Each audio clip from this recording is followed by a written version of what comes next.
FM Network. Recently inspired by the city I'm from and all that we've been through just makes me realize that there's nothing that can stop us from being champions. I dedicate this song to Ray Lewis, Baltimore Ravens, and my whole city. Came from the bottom, ready to be a champ. Did it on our own, nobody gave us a chance. No matter the odds, keep God in the circle. Now every time it rain, we turn the whole world purple, baby. Purple rain.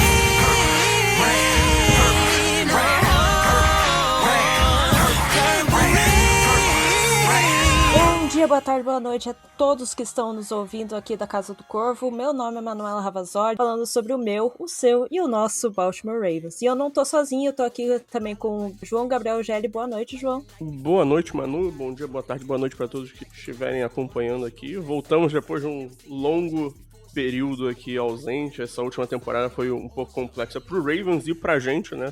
Horários e agendas pra gente conseguir gravar, tanto que a gente acabou ficando devendo, mas o nosso objetivo agora é retomar as gravações aqui com um pouco mais de frequência pra chegar aí nessa próxima temporada com mais uma cobertura como é o tradicional da Casa do... Não essa cobertura de 2025 que acabou ficando prejudicada. Exatamente, a gente vai tentando colocar um pouco as pautas em dia, a gente tem bastante coisa pra falar, né? A gente tem free agency pra falar, draft, o que aconteceu durante o draft, pós-draft, um monte de bagunça, o jogo no Rio, que a gente vai ter o Ravens.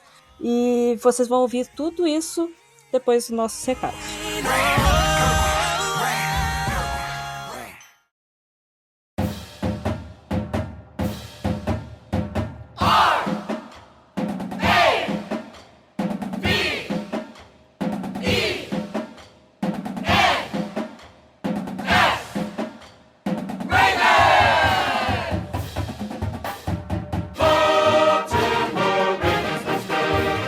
Recado padrão pré-gravado que você vai escutar toda vez aqui em diante nos episódios para você não perder o costume. Primeiro de tudo, se você está escutando este episódio, se você está acompanhando todas as publicações no YouTube, se você acompanha a Casa do Corvo nas redes sociais, está gostando do nosso trabalho, quer ajudar a Casa do Corvo a se manter no ar e se tornar ainda maior, então eu te convido, vem ser torcedor de elite e apoiar esse projeto. apoia.se/Casa do Corvo, link na descrição deste episódio. Dá uma olhada lá nas nossas categorias de apoio, dá uma olhada nas nossas recompensas e se você quiser, se você puder, estiver se sentindo generoso, vem ajudar a Casa do Corvo a se tornar muito maior e continuar acompanhando o Baltimore Ravens. Lembrando que apoios a partir de R$10 você faz parte do nosso grupo fechado no WhatsApp, o Boteco do Corvo, onde você participa das discussões a respeito do time, contribui, colabora para as pautas tanto do podcast quanto do YouTube. Volta e meia tem sorteio exclusivo, tem o nosso Fantasy, afinal de contas, assim que a temporada chegar, eu sei que você vai procurar uma liga para jogar, então você pode jogar também a liga exclusiva para os torcedores de elite, tá certo? Não quer se comprometer com o apoio mensal recorrente? Não tem problema. casadocorvobr@gmail.com, a nossa chave Pix para você fazer sua colaboração de qualquer valor, tá certo?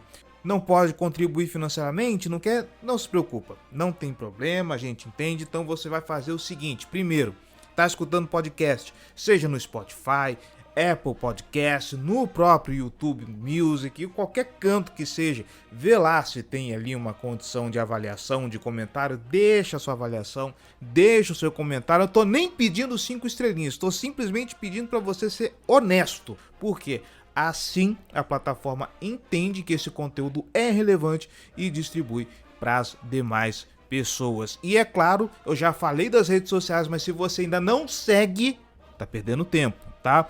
Casa do Corvo BR no Instagram, no Facebook e em todas as demais redes é @Casa do Corvo. Além, é claro, se você não quiser perder nenhum vídeo, nenhum episódio, primeiro segue a gente no Spotify, Apple Podcast, YouTube e tudo mais, tá bom? Segundo, no WhatsApp, no Telegram, tem os canais da Casa do Corvo em que saiu conteúdo, saiu vídeo, saiu podcast. A gente tá publicando lá. Então você não tem desculpa pra falar assim, nossa, perdi, nossa, não fiquei sabendo. Perdeu porque você vacilou. Local pra publicar a gente tem, tá certo? É isso, já falei demais, me despeço aqui, fique agora com o episódio dessa semana, tá bom?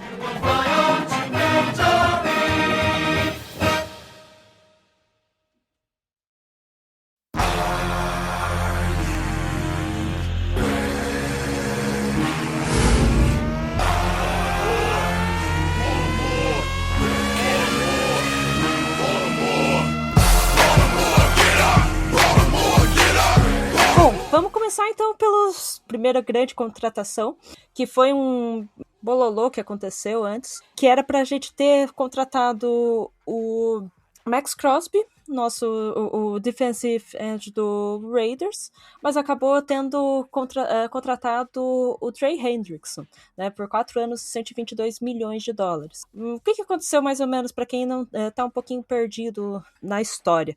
O Max Crosby, ele, no final do ano passado, ele foi retirado dos últimos jogos do Las Vegas Raiders por motivos médicos, né? Na hora eles não estavam falando que era por motivos médicos, mas eles já sabiam que ele tinha um problema no menisco, não sei qual deles, acho que é direito, no joelho, né? E ele precisava fazer uma cirurgia. Então, como o Raiders já estava com aquela temporada não muito agradável, né?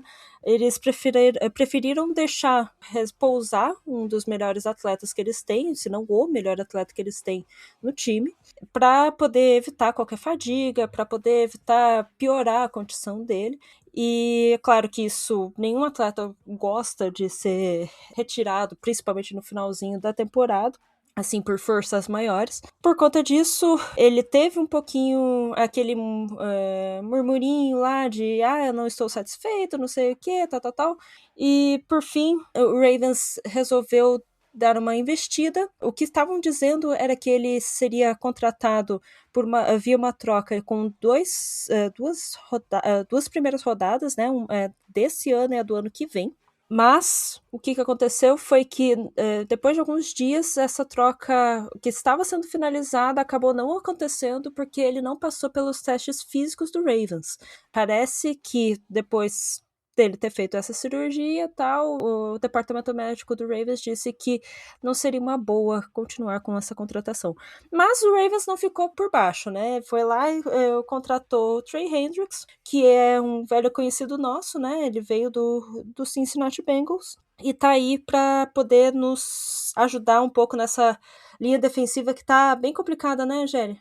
Isso, a posição de pass rush foi um dos maiores problemas do Ravens em 2025 e era uma necessidade gritante. Precisava resolver essa posição, encontrar um jogador que fosse capaz de gerar pressão constante.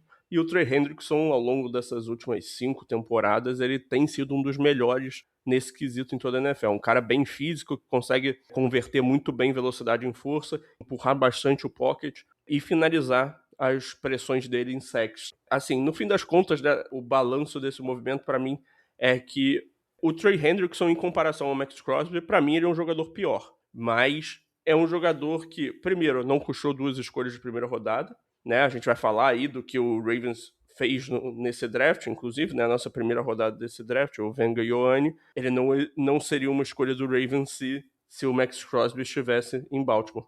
Com o pass rusher exclusivamente, eu acho que o Trey Hendrickson é um pouquinho melhor, mas eu acho que praticamente a mesma coisa, só que como defensor contra a corrida, o Max Crosby é muito melhor do que o Trey Hendrickson. Então, assim, é um movimento que ajuda muito o pass rush do Ravens, tira da pressão do Mike Green, por exemplo, dá mais espaço para ele poder evoluir com calma, que eu acho que ele tem esse potencial. Mas assim, ela não ajuda muito na defesa terrestre, né? Então, assim, é bom deixar claro que essa é uma limitação do Trey Hendrickson que o Ravens vai ter que compensar. Mas assim, desde o começo da off-season, para mim era um plano melhor você tentar pagar mais ou menos, porque os dois custam em termos de salary cap, né? Os dois custam basicamente a mesma coisa. Para mim fazia mais sentido você pagar a mesma coisa, ter o Trey Hendrickson, do que ter que pagar a mesma coisa e 2 escolhas de primeira rodada pelo Max Crosby. Exatamente. E acabou que a gente foi falado bastante sobre isso também, depois comentado, sobre essa questão que você mesmo levantou da defesa terrestre, que ele não é tão bom assim. Mas, querendo ou não, ele acaba sendo uma ótima opção de pass rush, né? Tava vendo aqui que ele fica atrás apenas do Myles Garrett, desde que ele entrou na liga, né, em 2020. Em sacks, o Myles Garrett tem 95, ele tem 74,5, então não é assim tão ruim. Mas essa parte da defesa terrestre, ele realmente deixa um pouco a desejar, que é um ponto fortíssimo do Max Crosby, né? Só consertando, acho que eu falei 122 milhões e 112 milhões, tá? De dólares. Fora isso, a gente teve outros atletas também que foram contratados. Um deles foi o John Simpson, guard, que ele tá retornando ao Baltimore Ravens depois que ele veio aqui em 2023. Ele acordou um contrato de 3 anos, 30 milhões, né? E tá vindo aqui para poder dar uma ajudada nessa parte interior da linha ofensiva, que também tem sido um gargalo do Ravens. Isso, é um jogador muito físico, que vai muitas vezes tratorar defensores em corridas. Não é um cara dos mais móveis, então assim, pro encaixe dele pro novo esquema aí do nosso treinador de linha ofensiva, do Dwayne Ledford, pode ser que seja não o mais simples, mas é um cara que é um jogador sólido, que tá recebendo um contrato sólido, é um veterano que já tem a familiaridade da franquia e que chega para tentar estabilizar uma das posições de guarda, que, assim, os 2 guardas do Ravens no ano passado foram pavorosos, né? Tanto o Daniel Faalele quanto o Andrew Voorhees. Então, assim, o Ravens precisava muito investir nessa posição e a busca pelo John Simpson foi o passo que o Ravens deu mais drástico, vamos colocar assim, mais incisivo durante a free agency nesse setor. O time ainda buscou, né, 2 outros caras de menos nome, o Danny Pinter, que já jogou no Chargers, e o Joe Van Guin, que honestamente ele deve ter, sei lá, 10 snaps na carreira. Então, assim, são 2 caras que eles vão brigar por uma vaga no elenco, quem sabe eles consigam, principalmente, eu diria, para a posição de center, né, que ainda é um vácuo e talvez a gente vá conversar um pouco mais sobre isso mais pra frente. Exatamente. A questão de linha ofensiva foi algo que foi conversado bastante, foi debatido bastante, e mesmo assim o Ravens parece que não trouxe pessoas de grandes renomes, né, vamos dizer dessa forma, mas também não sei se tinha também disponibilidade para isso. Depois a gente comenta um pouquinho que no draft também não buscou um center de qualidade para poder suprir a falta, né? Que a gente perdeu o nosso queridinho, que agora eu esqueci o nome, O Linderbaum. Linderbaum, isso, nossa, perdão. A gente perdeu o nosso querido Linderbaum. E também a gente perdeu outros jogadores, principalmente para o New York Giants, né? Porque, como vocês já devem ter lembrado, o John Harbaugh foi pro Giants e com ele levou metade do time praticamente, né? Então ele levou também alguns tight ends, como o Likely e o Charlie Kolar. Charlie Kolar, isso, obrigada. O Charlie Kolar foi pro Chargers. Foi pro Chargers, isso. É que Harbaugh também eu acabei me confundindo, perdão. O outro Harbaugh. Mas, de qualquer maneira, a gente contratou um tight end, né, o Durham Smith, que também eu não acredito que ele vai virar um pouco mais daqueles tight ends bloqueadores, não vai substituir muito a falta que o Likely vai fazer, porque o Likely é um recebedor muito bom. De bloqueador eu não vejo muito sobre ele, mas assim, na questão de recebedor, ele foi um dos melhores recebedores no ano passado, inclusive, nos últimos anos. Então ele, em qualquer lugar que ele for, ele vai ser uma ótima aquisição, que é o caso do Giants. E a gente pegou aqui o Smith, que assim, acredito que ele vai ser uma boa adição pro time, mas assim, ainda assim é um jogador que não tem tanto calibre que nem a gente conhece dos nossos antigos tight ends, né? Só finalizando com ele, Na verdade, tem o Calais Campbell também, né? Ah, verdade, o Calais, é que semana. eu tava pegando aqui os últimos e acabei esquecendo dele. Bom, o Calais Campbell, né, é o cara que a gente sempre chegava aí no meio da temporada e falava, pô, o Ravens podia pensar em trocar por ele e tal. É um cara que passou pouco tempo no Ravens, mas que teve uma passagem marcante. Um cara que consegue ainda contribuir, mesmo estando com lá seus 40 anos, ele ainda consegue contribuir como pass rusher, né, pelo meio. É uma presença enorme, né, um cara muito grande, também que faz um trabalho forte contra a corrida. Então, assim, vai integrar essa rotação do miolo da linha defensiva do Ravens em ótimo nível. E o outro cara que o Ravens trouxe também foi o Jalen Hawkins, né, o safety, que jogou no Patriots ano passado, que veio por um contrato muito bom. Eu acho que é um terceiro safety melhor do que o que a gente tinha aí nesses últimos anos. É um cara que consegue jogar bem no fundo do campo, que vai ajudar a liberar o Kyle Hamilton. Exatamente. O Calais, inclusive, ele é um ótimo jogador para Special Teams, né? Ele fez bastante bloqueios na época que ele estava aqui no Ravens também.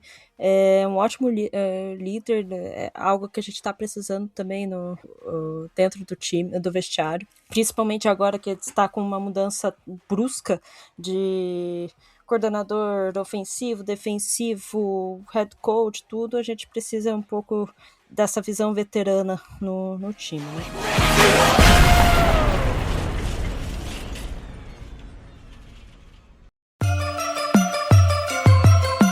Black and purple, black and purple, black and purple, black and purple.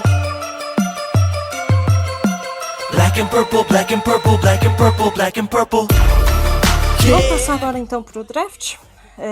Começando pela nossa primeira escolha, que o Gelli já comentou bem rapidinho anteriormente. Na escolha número 14 overall, o Laiva Vega Ioane, o guard de Penn State. É o nossa escolha que já era bola cantada, né, Gelli? Isso, quase todos os mocks já colocavam o Vega Ioane como o principal candidato à escolha do Ravens. Ele é o guard, né, de Penn State, que é um jogador muito experiente, que não cedeu nenhum sack nas últimas 2 temporadas dele jogando, né, em Penn State. Ele jogou quase que a carreira inteira dele universitária como left guard, né, pelo lado esquerdo, mas ele tem alguma experiência em todas as posições da linha ofensiva. É um cara que joga com muita fisicalidade, bem equilibrado, mãos fortes. Ele consegue interromper o momento do adversário com bastante eficiência, mãos potentes, rápidas, de bom posicionamento. É um cara que consegue se manter firme nos bloqueios. Ele tem uma base muito, muito boa, né? Então, tentar vencer ele com potência costuma dar errado, né, pro pass rusher. Do lado negativo, ele não é um cara tão móvel assim. Eu acho que um pass rusher que consegue mudar de direção muito rápido, de forma mais explosiva, ele pode causar algum problema pro Ioane. E, assim, se você pedir pro Ioane cobrir um espaço muito grande de terreno no ataque terrestre, eu acho que você não vai estar utilizando tão bem as características dele. Ele é um cara que, se ele engajar rápido no bloqueio, ele consegue gerar movimento, mas ele não é um cara que vai chegar no segundo nível com a melhor das qualidades. Ele é funcional nesse quesito, ele não é um problema, mas esse não é o forte do jogo dele, né? É um cara muito sólido, pra mim um jogador dos melhores dessa classe, mas eu vou ser totalmente sincero, pra mim eu fiquei um pouquinho decepcionado com essa escolha, que quando o Ruben Ben, pass rusher de Miami, caiu, eu torcia pra que o Ravens escolhesse ele. Pra mim era a escolha dos sonhos ali na casa. Eles apostaram um pouquinho mais no óbvio, né, do que buscar algo que estaria nas mãos, né? Caiu na escolha seguinte, mas acontece. O Ioane, inclusive, foi o primeiro jogador de linha ofensiva, de interior de linha ofensiva, né? Melhor dizendo, que foi escolhido na primeira parte do draft, assim, pelo Baltimore Ravens, né? Em todas as vezes que o Ravens esteve na primeira metade, essa primeira vez que o time draftou um jogador de interior de linha ofensiva. Falando um pouquinho também sobre a escolha de segundo round, o Zion Young, outside linebacker do Missouri. O que você tem a falar sobre ele, Gelli? No Zion Young, a gente a minha opinião foge um pouco do que o consenso que a gente vê da mídia nos Estados Unidos está elogiando bastante essa escolha. Eu, pessoalmente, eu não gosto da escolha, porque eu não sou um grande fã do jogo do Zion Young.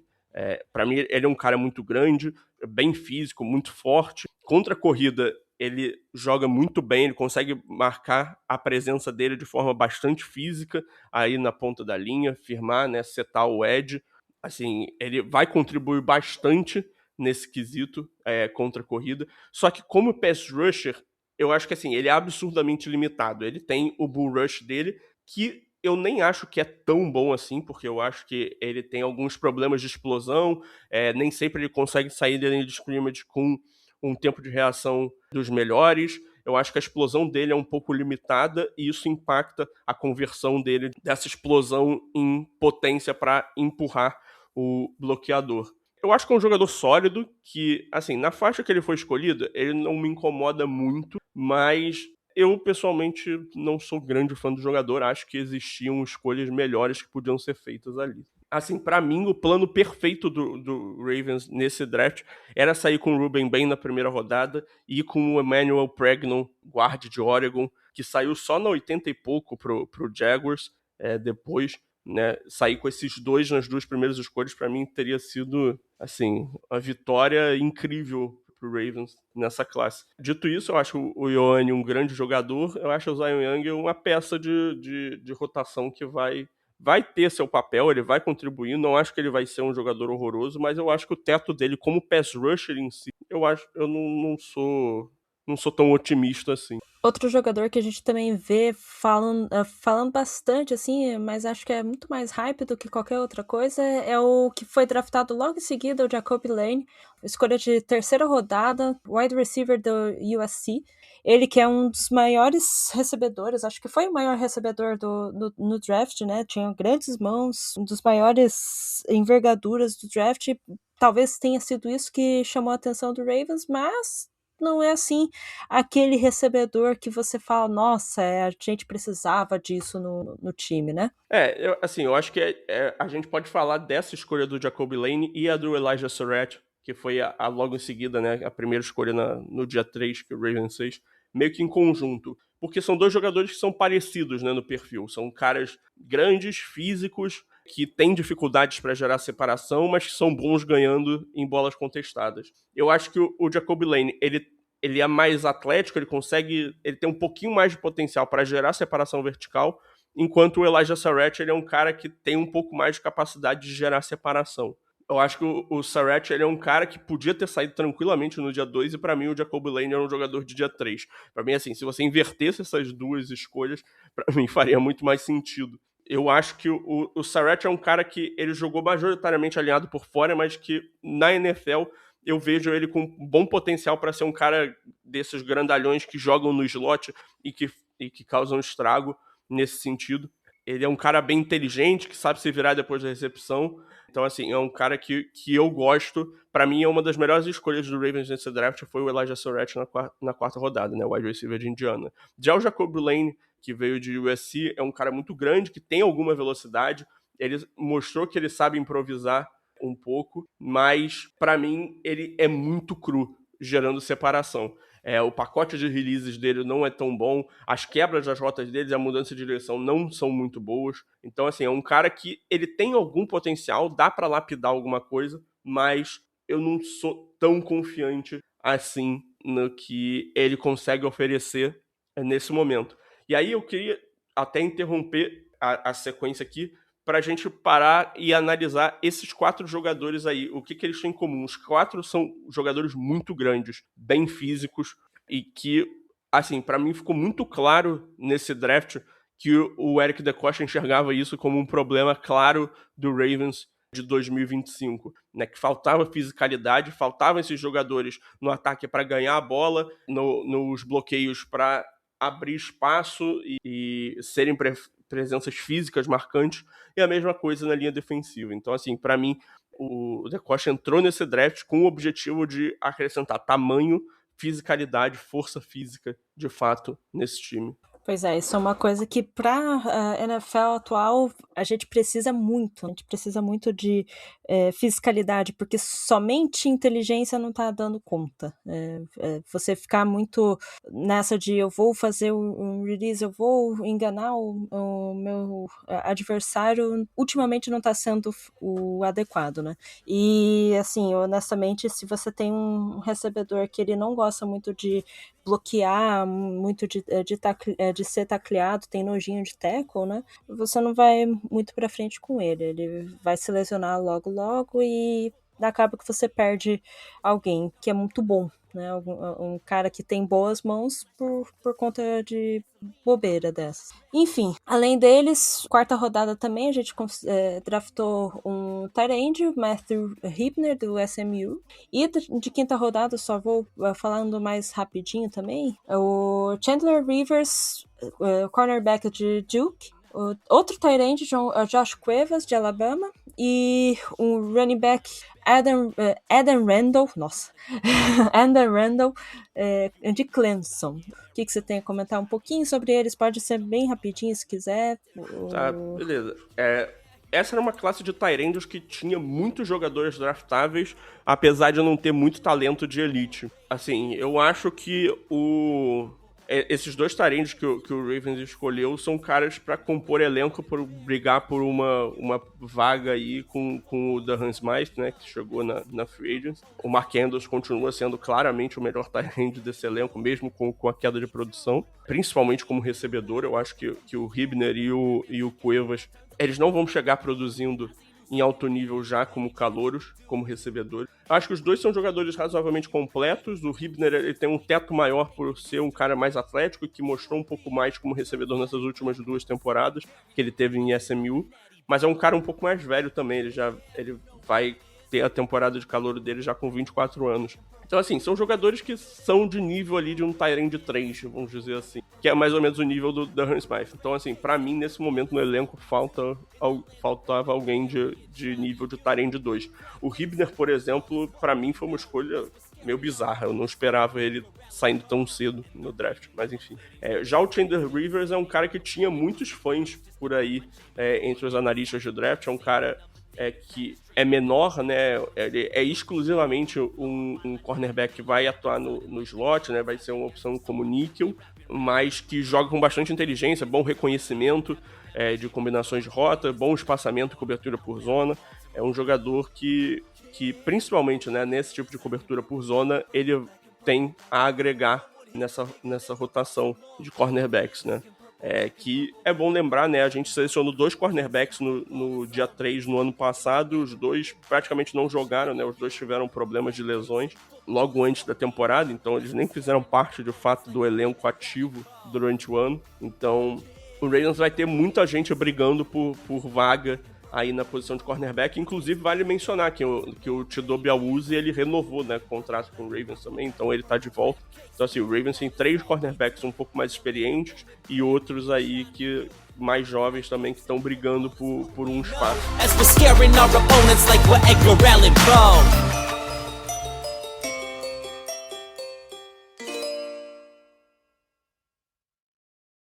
This football right here. We hung today. Follow me. Hop on this back. That's what real linebackers do because we got each other. Run to the football today and let's knock somebody out. Y'all know what we do on 3. 1, 2, 3. Oh! Let's go. Let's go. Let's go. Let's go. Let's go. Let's go. Let's go. Let's go. I'm a Baltimore Raven.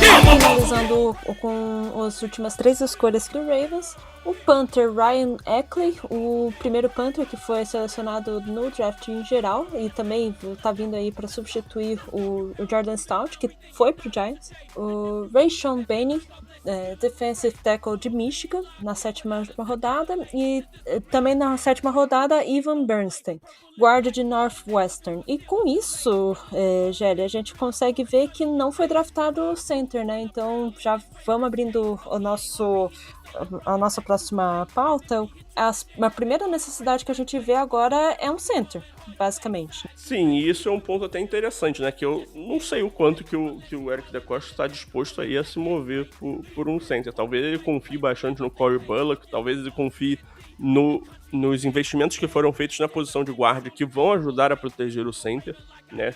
Então, nesse momento na Free Agency a gente tem poucas opções de guarda disponível. Um Ethan Posey, por exemplo, que jogou no Browns recentemente. Tem o Graham Glasgow também. Mas, assim, não são muitas opções. Todas as opções são jogadores medianos, né? Então pode ser que o Ravens esteja apostando na chegada do Dwayne Ledford, né, como treinador de linha ofensiva, que é um dos melhores treinadores de linha ofensiva da liga como um todo. Tá apostando que o trabalho dele de desenvolvimento, o esquema que ele vai colocar pro time e a evolução, né, nas posições de guarda vão ser suficientes para estabilizar a posição e fazer com que o Ravens consiga colocar algum desses jogadores que já está no elenco atualmente para fazer essa função.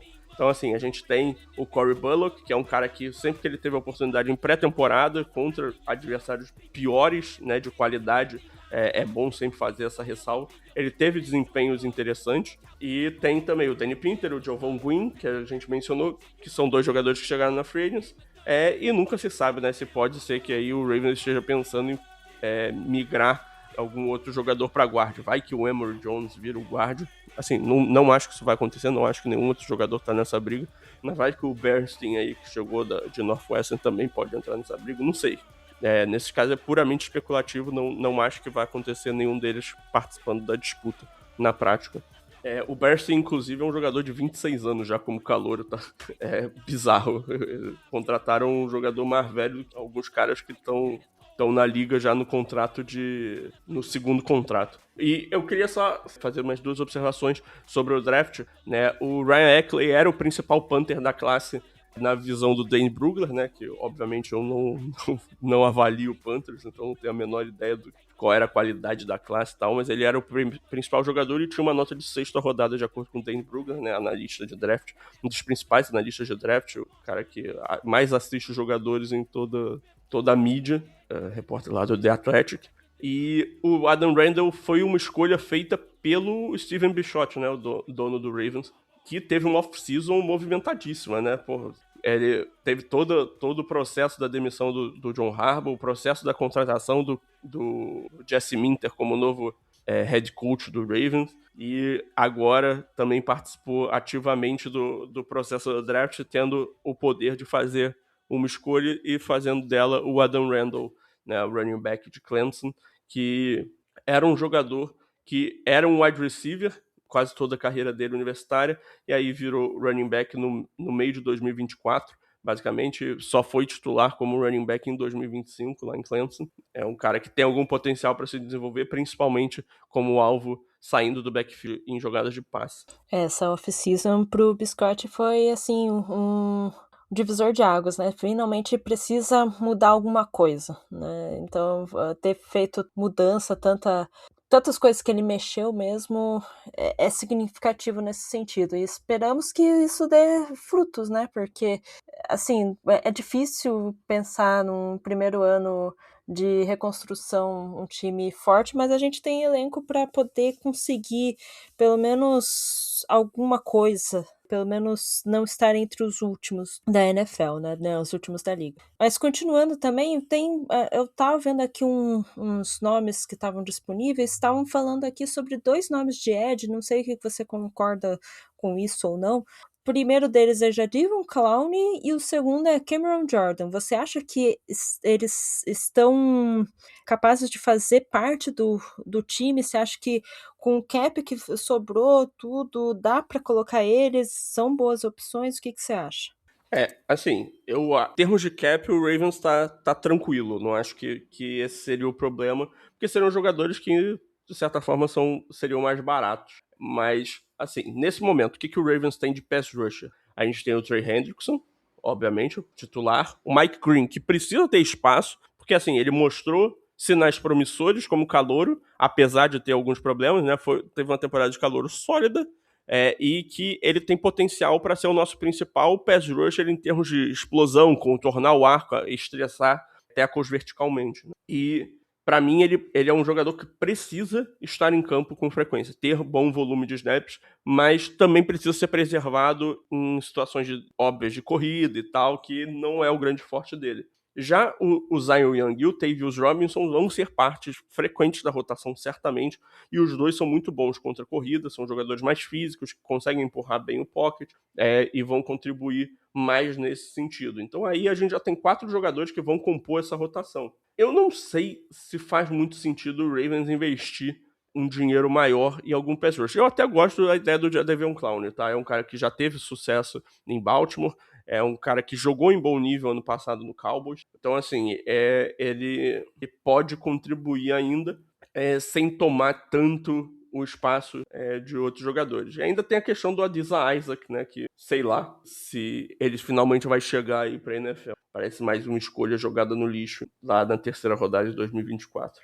E outra notícia que foi importante aí é que parece que o Madubuike, ele recebeu aí a informação de que ele pode tentar voltar a jogar, né? Se ele tá em campo, pô, a defesa do Ravens ganha demais. Esperamos que ele esteja bem logo, né?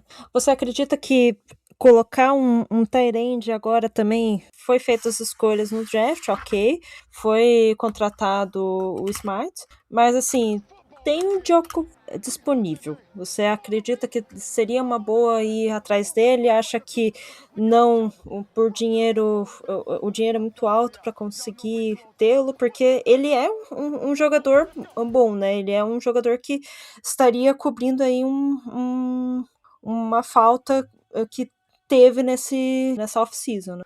O David Njoku, ele faria o papel que o Isaiah Likely fazia, sendo que ele é melhor do que o Isaiah Likely, né? A versão 2026 do David Njoku é melhor do que a versão 2026 do Isaiah Likely, muito provavelmente.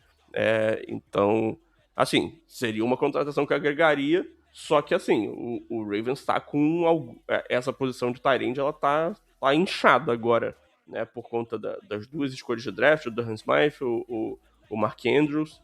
Então, assim, a gente tem bastante opção, né?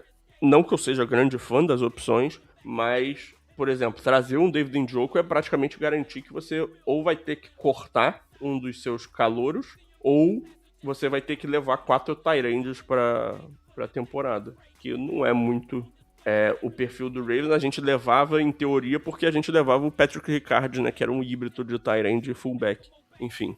Dito isso, o Njoku chegaria para ser uma opção como recebedor muito, muito útil. Não teria problema absolutamente nenhum com essa contratação. E assim, se ele está disponível até hoje, ele já fez visita, né, em Baltimore nessa off-season. Então, não ficaria chocado se pintasse aí no Ravens, mas não botaria muitas fichas nisso também. E assim, analisando um pouco, até voltando um pouco sobre o draft, qual desses jogadores que foi selecionado você acha que assim tem mais chance de ser um titular ali no time do Ravens hoje? Pra mim, pra chegar e ser titular de cara no dia 1, pra mim o único é o Vanguione. Todos os outros, eles vão ter desafios, a maior parte vai jogar mais de especialista, vai brigar por vaga no elenco. Eu acredito que o Jacoby Lane e o Elijah Sarrett, eles vão meio que brigar por uma função com o Devontae Walker, como o terceiro wide receiver do time, então não consigo cravar nenhum deles como titular. Para mim, o Zion Young não chega como titular. Eu vejo o Tavius Robinson e o Mike Green acima dele nesse momento, tanto por experiência quanto talento, principalmente no caso do Mike Green. Obviamente o Ryan Eckler, né, o punter, vem para ser o punter titular do time, né, para substituir o Jordan Stout. A não ser que ele seja um desastre durante o training camp, os treinamentos aí da pré-temporada, e perca aí para algum nome não draftado, o Ryan Eckler vai ser o punter titular. E o Chandler Rivers, ele deve brigar aí para ter algum espaço no elenco, mas também não botaria muitas fichas. E aí, assim, os tight ends, eles vão ter oportunidades, porque o Ravens vai usar formações com 2 tight ends, volta e meia eles vão estar no campo. Agora, qual deles vai ter mais espaço, o que vai acontecer. Assim, são jogadores dia 3, então é difícil prever com mais certeza. Sim, com certeza. E pro Panther não conseguir... um Panther draftado não conseguir ser titular na NFL, ele tem que, sei lá, chutar a cabeça do treinador, alguma coisa assim, pra isso, né? Mas, enfim, eu ia fazer um comentário. Ah, sim, você comentou lá da questão do Ravens estar procurando jogadores mais altos, e só na hora me veio na cabeça, nossa, então por que eles não draftaram, né? Mas eles pegaram o Daniel Pavia, que é o menor quarterback que tem na liga hoje, menor até do que o Kyler Murray, né? Diego, obrigado. Diego, pai. Let's go! Let's go! Let's go!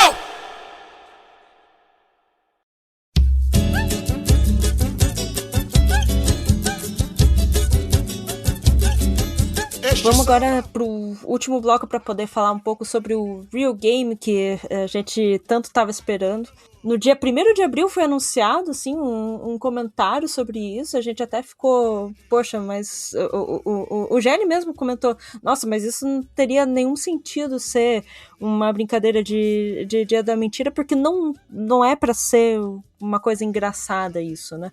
Então ficou se esperando, e uns dias atrás foi anunciado que realmente no dia 27 de setembro, às 17h45, teremos um jogo entre Baltimore Ravens e Dallas Cowboys, com o mando de campo do Dallas Cowboys lá no Maracanã, um estádio que tem mais de 78 mil lugares. Esperamos que eles consigam abrir para todos os lugares. E já tem informações, inclusive, sobre a pré-venda, a pré-venda da pré-venda, tudo isso tá lá no site da NFL. Mas só para dar uma agilizada aqui para vocês, dia 27 desse mês, maio, agora, vai ter a pré-venda exclusiva só para aqueles, para um tipo de associado, não sei se eu posso falar o nome das empresas aqui. Daí acho depois que sim, vai... que é pré-venda, acho que não é. Pré-venda do American Express, depois a pré-venda exclusiva da XP, que vão ter 2 tipos de pré-venda, né, para 2 tipos de clientes. A primeira no dia 1º de junho, e a segunda no dia 2 de junho, e a abertura da venda para o público geral mesmo vai ser só no dia 9 de junho, às 10 horas da manhã. O que você tá esperando por esse jogo? Porque eu tô, assim, maravilhada até agora. Eu pretendo fazer o que for necessário, pagar o quanto for necessário para estar nesse jogo. Pô, fui nos outros 2 jogos em São Paulo, que não eram na minha cidade, e vendo para assistir times que não são o meu. Imagina o jogo que é na minha cidade pro time que eu torço. Tem como. Assim, é um sonho virando realidade, o poder assistir o Ravens jogando aqui no Brasil, na minha cidade. Então, a gente estava até discutindo, né, sobre se a gente tentaria pegar coisa de imprensa e tal. Eu falei que, por mim, eu quero estar lá 100% como torcedor, para poder xingar, para poder ver o jogo tranquilo e tal, sem a pressão de trabalho. Mas, assim, é um jogo que vai ser 27 de setembro, né, a partida. 27 de setembro, aham. Então, assim, vai ser num domingo, né, diferente do que foram os outros jogos no Brasil. Não vai ser, que foram na sexta-feira, na semana 1, né, todos os outros 2 jogos, né, nas 2 últimas temporadas, foram o segundo jogo da temporada. Nesse caso aqui vai ser um jogo de domingo, no horário das 5 horas, na semana 3. Então, sim, algumas coisas diferentes aí, né? Então, mas é um jogo interessante contra um time que se reforçou bem no Dallas Cowboys, teve um bom draft, teve uma boa free agency, é um time que evoluiu e vai entregar um bom jogo, mas a nossa expectativa é, obviamente, ver um massacre do Baltimore. É isso que todos nós esperamos aqui nesse podcast. É exatamente isso. Eu só tô querendo conseguir chegar lá, ver os jogadores que a gente vê pela telinha, assim. Esses dias estava vendo aquele jogo contra o Colts do Carson Wentz, que foi aquele jogo que foi até pra overtime e tal, e foi um dos melhores jogos do Mark Andrews. Cara, foi assim, eu assisti aquele jogo e pensei, cara, não precisa nem ser o Andrews, pode ser qualquer outro jogador, mas se tiver um desses jogadores fazendo exatamente o que foi feito naquele jogo, Não precisa ser com toda a emoção que foi daquele jogo, porque, pelo amor de Deus, né? Mas se tiver alguma coisa assim, acho que vai ser fantástico para todos nós, né? Vai ser num lugar que é o templo do futebol, né? Aqui no Brasil e no mundo. Então, é um lugar muito bom para poder ter um jogo desse tamanho, um time grande como o Dallas Cowboys lá nos Estados Unidos, que também tem os seus fãs aqui no Brasil, grandes fãs, inclusive, consideráveis, e num estádio que também é um estádio que é do Rio de Janeiro, né? Tem lá quem utiliza mais são times grandes também do Rio, que tem grandes torcidas. Então se espera assim algo fenomenal. Eu acho que vai ser assim uma coisa de outro mundo, e por mim, se eu for lá só pra ficar, sei lá, segurando a água dos jogadores, qualquer coisa, mas assim, eu só quero estar lá. Eu vou achar um jeito de estar lá, porque eu não estive, diferentemente do GL, eu não estive em nenhum dos outros 2 jogos, né? E eu também não moro nessa cidade, né? Eu moro em Curitiba, então vai ter ainda deslocamento, todas as questões, mas assim, eu só quero estar lá porque eu prometi pra mim mesma que se tivesse o jogo do Ravens aqui, eu faria de qualquer forma pra poder conseguir estar lá.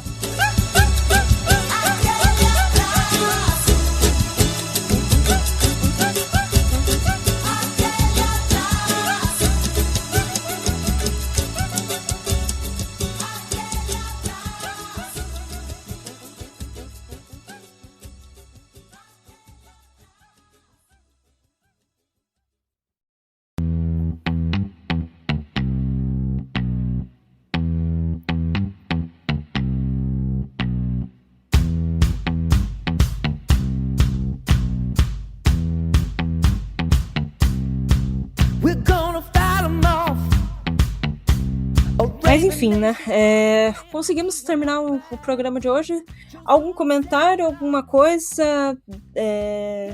Xingar alguém, falar críticas, fazer seu jabá? Pode ficar toda aberto o teu microfone agora no final, Gélio. Bom, foi um prazer estar aqui com vocês.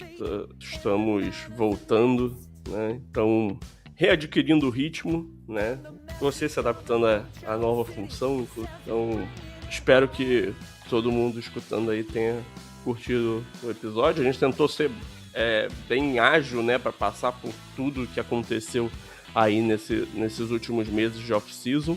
Acabou que a gente nem falou muito sobre o Jesse Minter, né? A contratação dele. Talvez a gente possa fazer um episódio para focar nisso, o que a gente espera e tal, nova comissão técnica, né, para falar sobre isso com mais calma. Mas é isso, nesse momento tenho nada acontecendo, né, o Guia do Underclock já saiu, o draft já passou, então minha vida tá um pouco mais tranquila, né, então é isso. Muito obrigado pelo convite, estamos por aí. É isso, gente, obrigada por vocês terem ouvido até aqui.